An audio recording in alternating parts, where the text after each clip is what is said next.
যুক্তরাষ্ট্র কয়েক বছর আগে মিলেনিয়াম চ্যালেঞ্জ অ্যাকাউন্ট গঠন করেছে এবং এর আওতায় উন্নয়নশীল দেশগুলোকে বিভিন্ন ধরনের সুযোগ সুবিধা, আর্থিক হতে পারে, বিভিন্ন রকম সুযোগ সুবিধা দেওয়ার কথা। সেখানে বাংলাদেশের অন্তর্ভুক্তি কিন্তু এখনো ঘটেনি এবং সেটা কি ঘটার কোনো সম্ভাবনা আছে কিনা, হিলারি ক্লিন্টন কি বললেন? আপনি জানেন যে এই মিলেনিয়াম চ্যালেঞ্জ অ্যাকাউন্ট বেশ একটি কম্পিটিটিভ একটি প্রসেস। বহু দেশ এর মধ্যে অন্তর্ভুক্ত হতে চায় এবং এই প্রতিযোগিতার মধ্যে এই যে বিভিন্ন কতগুলো বিষয় আছে যে এই বিষয়গুলো যদি আমরা পূরণ করতে পারি তাহলে আমরা এই মিলেনিয়াম চ্যালেঞ্জ অ্যাকাউন্টে অন্তর্ভুক্ত, যেমন গণতন্ত্র, যেমন ধরুন দুর্নীতিমুক্ত একটি পরিবেশ তৈরি করা, মানবাধিকার, এই সব জিনিসগুলো আছে এবং বেশ বোধগম্য কারণেই যে আমরা এর মধ্যে এতদিন অন্তর্ভুক্ত হতে পারিনি। এখন এই নতুন সরকার প্রতিষ্ঠিত হয়েছে যে একটি ঐতিহাসিক একটি নির্বাচনের মাধ্যমে, যে নির্বাচন বিশ্বব্যাপী সমাদৃত হয়েছে,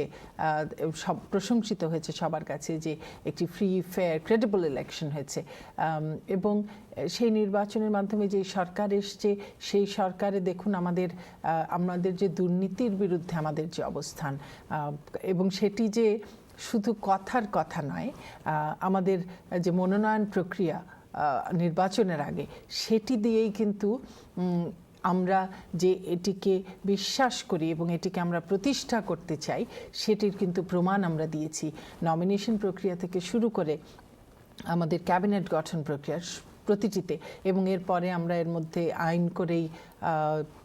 যে দুর্নীতি দমন কমিশন তাকে আরও শক্তিশালী করেছি, তার নতুন চেয়ারম্যান এসছেন এবং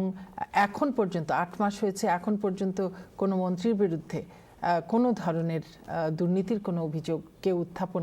করতে পারেননি। এবং এই যে দুর্নীতির বিরুদ্ধে আমাদের শক্ত অবস্থান, মানবাধিকারের পক্ষে আমাদের শক্ত অবস্থান এবং গণতন্ত্র প্রতিষ্ঠার ক্ষেত্রে আমাদের যে অবস্থান, এর সব কিছুর পরিপ্রেক্ষিতে আমরা মনে করছি এই পরিবর্তিত পরিস্থিতিতে আমরা মিলেনিয়াম চ্যালেঞ্জ অ্যাকাউন্টে অন্তর্ভুক্ত হবার দাবি রাখি এবং আমরা যোগ্য। সেই ক্ষেত্রে আমরা কথা বলেছি এবং তিনি আশ্বাস দিয়েছেন যে এই বিষয়গুলো তারা তুলে ধরবেন।